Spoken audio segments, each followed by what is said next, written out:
ہی نہیں ہے. وَأَمَّاتُكُمْ وَخَالَاتُكُمْ, تم پر حرام کر دی گئی ہیں تمہاری ماؤں کی بہنیں, جس کو خالہ کہا جاتا ہے.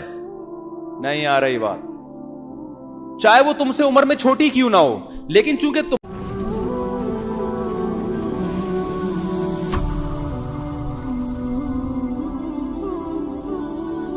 لیے مسلمان نہیں ہوتے کہ فضول کی ٹینشنیں بہت ہیں اسلام میں. بات آ رہی ہے سمجھ میں؟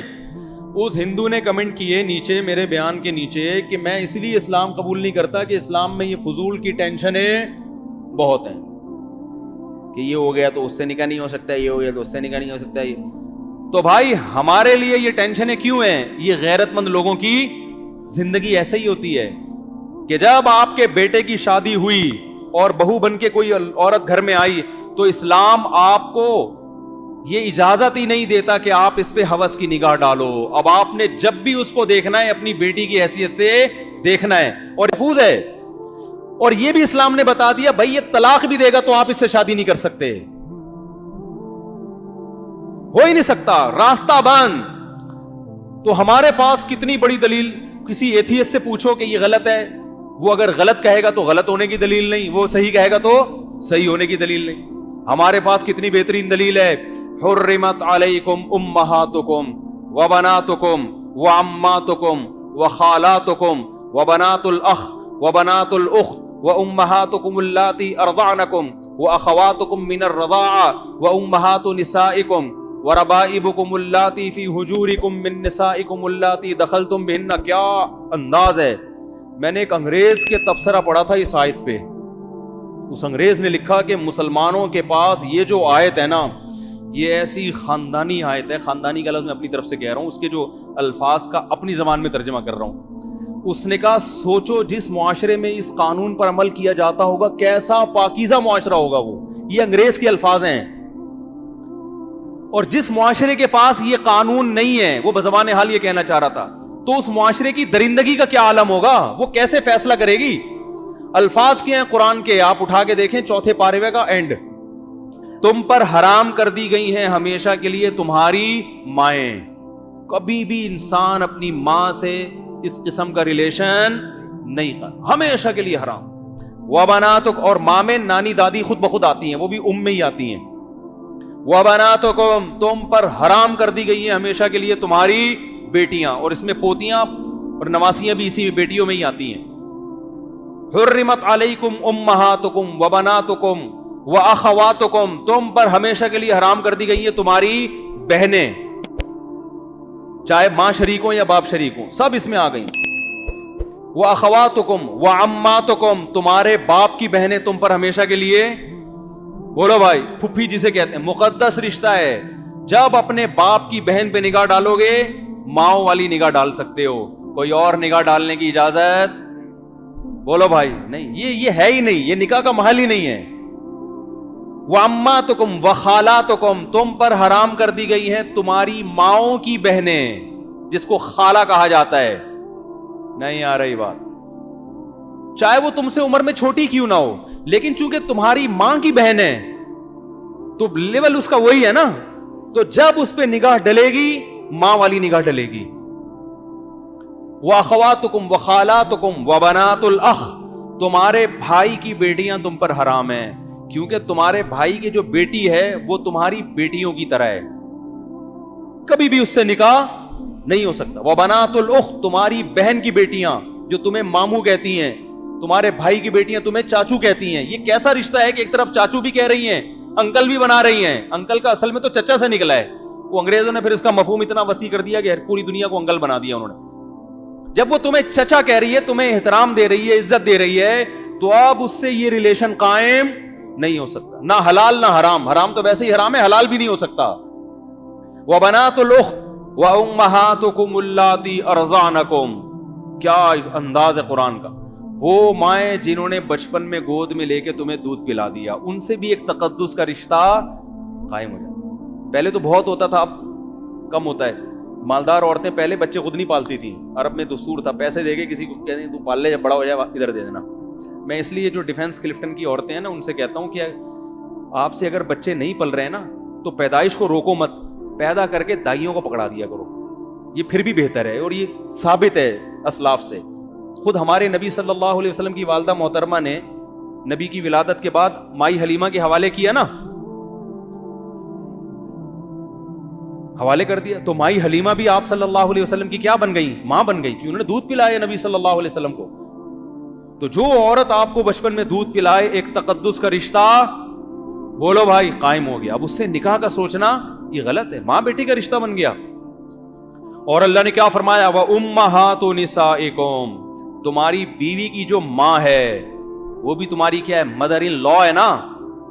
یہ کیسے ہو سکتا ہے کہ بیوی پہ جو نگاہ ڈالو وہی نگاہ اس کی ماں پہ بھی؟ نہ نہ نہ, وہ ساس ہے, وہ تمہارے لیے ہمیشہ کے لیے, یہ رشتے ہمیشہ کے لیے حرام ہوتے ہیں, ان کے حلال ہونے کی کوئی صورت نہیں ہے.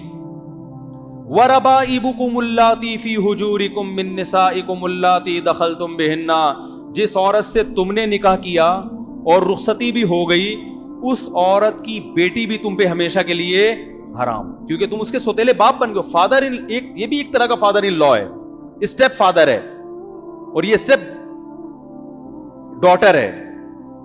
کیوں؟ اس لیے کہ اب یہ نہیں ممکن ہے کہ اس کی ماں سے بھی تمہارا ریلیشن ہو اور اسی وقت میں یا کسی زندگی کے کسی موڑ پر اب اس کی بیٹی سے بھی نہ. بھائی اس بیٹی نے تم پر ایک دفعہ باپ کی نظریں ڈال دی ہیں, کیونکہ وہ ماں کا شوہر تو باپ ہی جیسا ہوتا ہے نا. وہ ایک دفعہ تمہیں اس طور پر ایکسپٹ کر چکی ہے کہ میری والدہ کا کیا ہے؟ ہسبینڈ ہے. تو اب یہ رشتہ ایسا ہے کہ اب قیامت تک اس سے نکاح نہیں ہو سکتا. وَحَلَائِلُ أَبْنَائِكُمُ الَّذِينَ مِنْ أَصْلَابِكُمْ, تمہارے جو بیٹے ہیں ان کی بیویاں بھی تم پر کیا ہیں؟ جسے بہو کہا جاتا ہے. نہیں آ رہی بات؟ کیونکہ بیٹا جب اس کو لے کر آتا ہے تو تم بیٹے کی واسطے سے اس پر بیٹیوں کی نگاہ ڈالتے ہو, اور ڈالنا بھی چاہیے, اور وہ تمہیں کیا ایز اے فادر کر لیتی ہے. تو بس یہ ہمیشہ کے لیے اب کیا ہو گیا؟ بولتے کیوں نہیں بھائی؟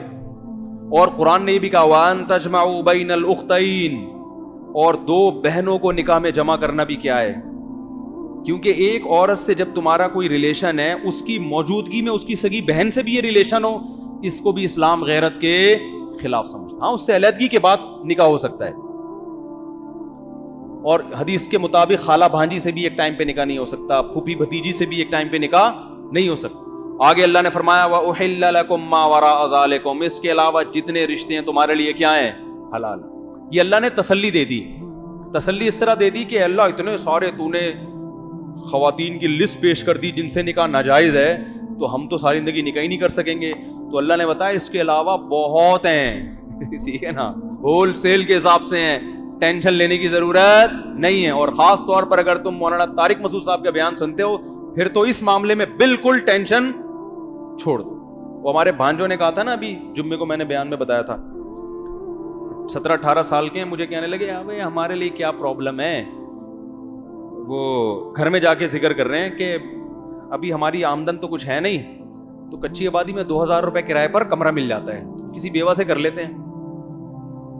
تو گھر میں جب ان کی والدہ نے یہ باتیں سنی تو پریشان ہوئی, یار یہ میرے بچے کس قسم کی باتیں کر رہے ہیں. تو ان کے ابا نے کہا کہ جب مفتی طارق مسعود کے بیان میں بیٹھیں گے یہ تو ہوگا, یہ تو میں نے اب کل مجھ سے یہ ملے بڑا والا, وہ کہنے لگا ماموں ایک چیز ہمارے ذہن میں آ رہی ہے, اگر ہم کسی بیوہ سے کریں نکاح تو پہلی شادی لڑکی کی 25 سال کی عمر میں ہوتی ہے, جو عام طور پہ جو شادی ہوتی ہے کنواری لڑکیوں کی. شوہر بہت زیادہ ٹائم جلدی مر گیا تو 10-20 سال میں جا کے مرے گا, تو کوئی 35-45 سال ہی کی ہمیں ملے گی.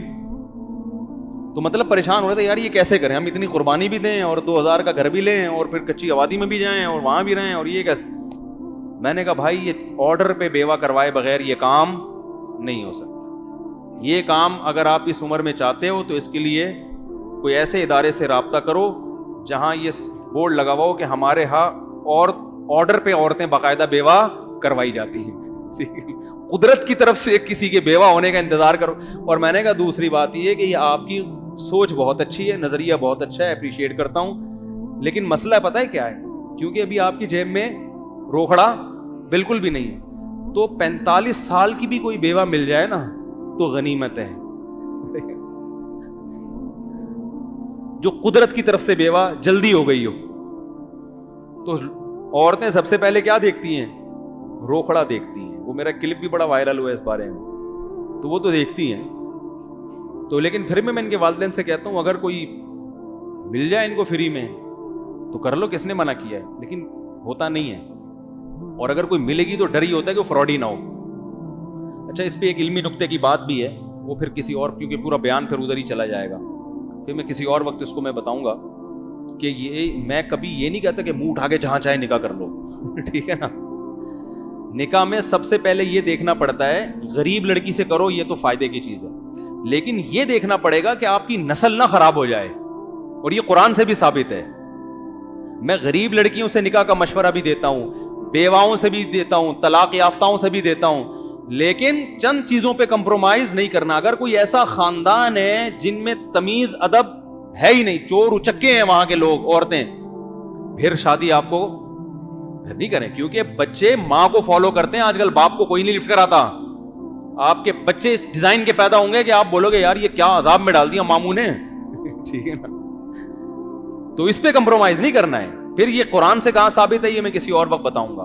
ہاں, کسی کو خدا نہ خواستہ زنا کا خوف ہو, یہ خطرہ ہے کہ اگر نکاح نہیں کیا تو میں زنا میں پڑ جاؤں گا, پھر وہ جیسے تیسے جہاں بھی موقع ملتا ہے نکاح کر لے, کیونکہ زنا سے بچائے اپنے آپ. لیکن نارملی غریب لڑکیوں سے تو کریں, بیوہ سے بھی کریں, اپنی سی عمر میں زیادہ ہے تو بھی کریں. ہمارے نبی نے پہلا نکاح 25 سال کی عمر میں کیا, 40 سالہ بیوہ سے, لیکن خاندان اچھا تھا.